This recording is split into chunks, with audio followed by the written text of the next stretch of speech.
Assalamu alaikum students. I am Aisha Kausar, lecturer at Federal Science College. Today we are going to discuss some new concepts for solving the partial fractions. As I have told you that in a rational fraction where nx over dx, this type of fraction is called rational fraction where nx and dx are polynomials. ठीक है, and I have discussed with you that what is polynomial, and you should keep in mind that dx in the denominator, this polynomial should not be equal to 0. And I have told you there are 4 types of to solve the partial fractions, where dx consists of different types of factors. Okay, according to those factors, those types of factors, we have to solve that partial fraction. First type is non-repeated linear factors. And what are linear factors? You just have to keep in your mind that x की power 1. Okay, the factors where in all the factors you will observe that x having power 1. Okay, if you are watching here, there is an example I have written in factorized form, that is x plus 1 and x minus 3. There are 2 factors and those both factors are having variable x with power 1. Now come for another example, that is an algebraic expression is written here, x square plus 2x minus 3. You have to make it into factorized form. After factorization, by the breakage of middle term, I have transformed this algebraic expression into factorized form, and I have got x plus 3x minus 1. After transforming it into the factorized form, I have got 2 factors, and having both the factors are linear factors in which each factor having a variable x, okay, and the variable having power 1. So these are the linear factors. And non-repeated means कि x plus 1 is not repeating, it is in one time. Okay, and x minus 3 is also having one time because this factor has power 1. Okay, and this factor is also having power 1. So it is non-repeated and linear factors. Come for another example. It is written x square minus 1, and for the first time we can observe that it is having x square, so it should not be called the linear factor, but we will say it in as a linear factor. How can we say this is a linear factor? After applying formula a square minus b square, we will transform it into x plus 1 x minus 1 a plus b a minus b. So both the factors are linear factors and not repeating factors. And there should be some factors which will be repeated linear factors. Linear factors means x की power 1. So repeating means how many times they are repeating. So the number of repetition is added as the number of their power. X square means x is repeating 2 times. So this is the linear factor, and after repeating I have transformed it into the factorized form, x square then x minus 1. Come to the next, that is 3x plus 2 x plus 1 का square. Square means this is linear factor because x is having power 1. ठीक है, x is having power 1 but the factor is repeating, so the power is on the factor. Clear? So it is repeating factor. Here repeating factor is x square, and in this expression repeating factor is x plus 1. Now come for another example, x square minus 1 and x plus 1. After applying the formula, wherever you find the condition like a square minus b square, you have to transform it into formula a plus b a minus b.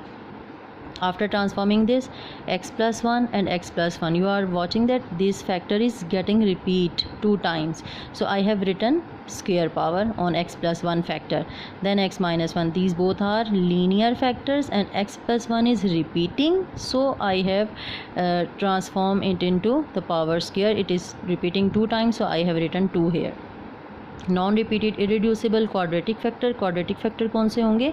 जहाँ पे x के ऊपर square होगा और जहाँ पे कोई formula apply होकर आप उसको ट्रांसफॉर्म नहीं कर सकते लीनियर फैक्टर में, वो आपका फैक्टर क्वाड्रेटिक फैक्टर है. इसके साथ लीनियर फैक्टर भी आ सकता है, लेकिन आपको एक ऐसा फैक्टर चाहिए दैट इज़ क्वाड्रेटिक फैक्टर, जहाँ पे x के ऊपर स्क्वायर हो लेकिन आप उसको ट्रांसफॉर्म ना कर सकें. जैसे यहाँ देखें, आपने x के ऊपर स्क्वायर था और उसको ट्रांसफॉर्म कर लिया था किस में? लीनियर फैक्टर में, और यहाँ पे आप इस क्वाड्रेटिक फैक्टर को ना तो फैक्टराइज कर सकते हैं ना ही इसे ट्रांसफॉर्म कर सकते हैं लीनियर फैक्टर में।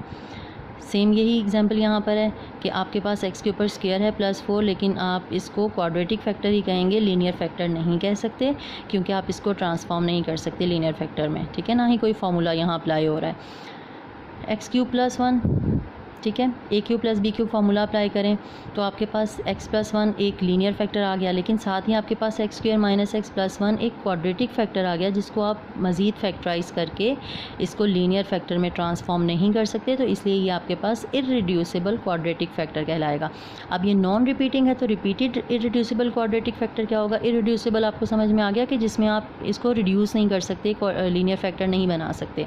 रिपीटेड में क्या हो जाएगा कि जो इररिड्यूसिबल क्वाड्रेटिक फैक्टर है उसी के ऊपर आपकी पावर आ जाएगी, स्क्वायर या क्यूब या जितने टाइम्स वो रिपीट हो रहा होगा उतने टाइम्स वो पावर यहाँ पे शो हो रही होगी। और ये शो कर रहा है, x के ऊपर स्क्वायर शो कर रहा है कि ये क्वाड्रेटिक फैक्टर है, ठीक है, +2, और क्योंकि ये आगे ट्रांसफॉर्म नहीं हो सकता लीनियर फैक्टर में, x के ऊपर स्क्वायर ये शो कर रहा है इट इज़ क्वाड्रेटिक फैक्टर, और फैक्टर के ऊपर जो स्क्वायर है वो ये शो कर रहा है it is repeated irreducible factor, ठीक है। Now start our exercise 4.1. Question number 2 we are going to solve, and what is written here, resolve into partial fractions. First we have to check the degree of numerator and degree of denominator. Let's check the degree of numerator, that is having x की power 1, numerator is having x की power 1 and denominator x and x, there are 2x, so x की power will be 2, so the degree of numerator is less than degree of denominator. Numerator की degree छोटी है, denominator की बड़ी है, ठीक है, तो डिनोमिनेटर की डिग्री की तरफ देखें, एंड्स ओपन है और यहाँ पे क्लोज है।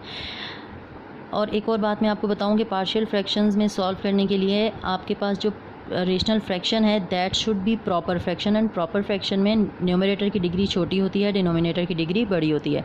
ये बात क्लियर कर लीजिएगा कि हमेशा प्रॉपर फ्रैक्शन हो। अगर प्रॉपर फ्रैक्शन ना हो तो फिर एक और कंडीशन है कि उसे प्रॉपर फ्रैक्शन में कन्वर्ट किया जाता है, ठीक है। पहले आप इसको सॉल्व करें। हम लेट कर लेते हैं कि इसकी पार्शियल फ्रैक्शंस क्या हैं। हमारे पास क्वेश्चन है x - 11, x - 4 and x + 3। This is our question and अच्छा, हमने इसकी पार्शियल फ्रैक्शंस कैसे बनानी? हम एक वेरिएबल सिलेक्ट कर लेते हैं कि जिसका न्यूमरेटर a है, और एक सिलेक्ट कर लेते हैं जिसका न्यूमरेटर b है। और इसके डिनोमिनेटर हम कैसे सिलेक्ट करते हैं? जितने हमारे पास फैक्टर्स हैं उतने फैक्टर्स को हम लिख देंगे। लाइक पहले के a के नीचे हमने लिख दिया x - 4 और b के नीचे लिख दिया x + 3, that is our equation number 1।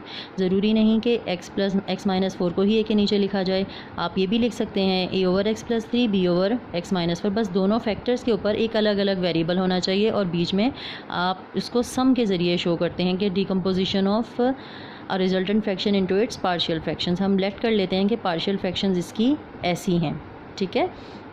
उसके बाद हमने क्या करना है, दोनों साइड इक्वेशन 1 के मल्टीप्लाई कर लेना है x - 4 x + 3 को। तो दोनों साइड पे आप मल्टीप्लाई करते हैं और फिर देखते हैं कि आफ्टर कैंसिलेशन आपके पास क्या बचा है, x - 4 and x + 3। Both side आपने मल्टीप्लाई करना है, तो हर टर्म के साथ आपने x - 4 x + 3 plus b/x + 3 x - 4 x + 3 multiply कर लिया, ठीक है। अब आफ्टर कैंसिलेशन देखें, ये दोनों फैक्टर कैंसिल हो गए। यहाँ पे x - 4 से x - 4 कैंसिल, यहाँ पे x + 3 से x + 3 कैंसिल। यहाँ हमारे पास क्या बच गया, x - 11 इक्वल टू a के साथ देखें क्या बचा, x + 3, this is x, okay. और b के साथ हमारे पास आफ्टर कैंसिलेशन क्या बच गया, x - 4, that is our equation number 2। इन स्टेप्स को हमेशा अपने माइंड में रखेंगे कि आपने फ्रैक्शन को सबसे पहले डिग्री चेक करनी है, प्रॉपर फ्रैक्शन है तो ठीक है, आगे चलें।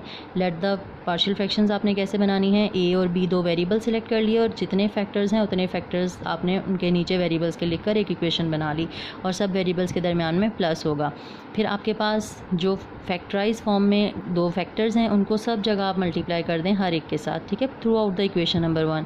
कैंसिलेशन के बाद जो आपके पास बचे वो आपकी इक्वेशन नंबर 2 कहलाती है, ठीक है। अब equation 2 is an identity which is true for all values of x।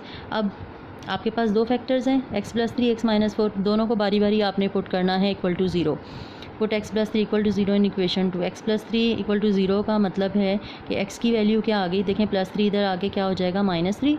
तो ये आप जब इक्वेशन नंबर 2 में पुट करें, दिस इज़ इक्वेशन 2, जहाँ जहाँ x है वहाँ वहाँ क्या पुट करेंगे आप, -3 -11। x की जगह आप पुट करते जाएँ -3 और बाकी सारी इक्वेशन एज इट इज़ रहेगी, ठीक है। यहाँ पे क्या आ गया आपके पास, -14। ये देखें -3 + 3 कैंसिल होकर 0, और यहाँ पर क्या आ गया, b के साथ ब्रैकेट में -7, -3 और -4 ऐड होके -7 आ गए। ये तो सारा ख़त्म हो गया, a 0 हो चुका है, ठीक है। तो यहाँ क्या बच गया आपके पास, -14 इक्वल टू -7b। तो b की वैल्यू आपके पास क्या आ जाएगी, -14। ये देखें -7 यहाँ b के साथ मल्टीप्लाई हो रहा है, 14 के पास नीचे जाकर डिवाइड हो जाएगा। आफ्टर कैंसिलेशन हमारे पास b की वैल्यू क्या आ गई, 2। Students, as I have told you कि आपने हर फैक्टर को इक्वल टू 0 पुट करके x की वैल्यू फाइंड आउट करके उसे इक्वेशन 2 में पुट करना है, ठीक है। अब यहाँ पर हमने x की वैल्यू की जगह हमने क्या पुट करना है, 4। x जहाँ जहाँ x है वहाँ वहाँ आप 4 पुट करें, ठीक है। 4 + 3 + b 4 - 4। यहाँ पे आप क्लियरली ऑब्जर्व करें कि b इक्वल टू 0 हो जाएगा, क्योंकि +4 - 4 इक्वल टू 0। तो b के साथ जब मल्टीप्लाई 0 होगा तो b 0 हो जाएगा, ठीक है। 4 + 3 इज़, यहाँ पे इक्वल साइन है, 4 + 3 is 7a and 4 - 11 is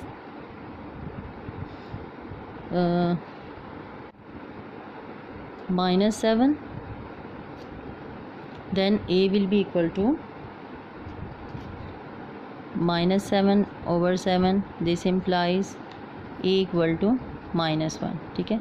अब आपके पास a और b दोनों वैल्यूज़ आ गई। अब a और b की वैल्यूज़ आपने कहाँ पुट करनी है, फर्स्ट ऑफ ऑल जो हमने इक्वेशन 1 बनाई थी वहाँ। वो इक्वेशन हमारे पास क्या थी, x - 11/x - 4 x + 3 is equal to, a था, a की जगह हमने वैल्यू पुट की है -1 और फैक्टर था x - 4 प्लस b के नीचे फैक्टर था x + 3 और b की वैल्यू हमारे पास आई थी 2। तो अब आपने जब a की जगह a की वैल्यू, b की जगह b की वैल्यू लिख ली, तो आप एट द एंड लिखेंगे which are required partial fractions. Students, आप लोगों ने जो पार्ट 1 से लेकर 6 हैं सारे इसी पैटर्न पे होंगे, आपने इसके रिमेनिंग पार्ट्स खुद करने हैं। 7 और 8 मैं आपको कल बताऊंगी इंशाल्लाह। अल्लाह हाफिज़।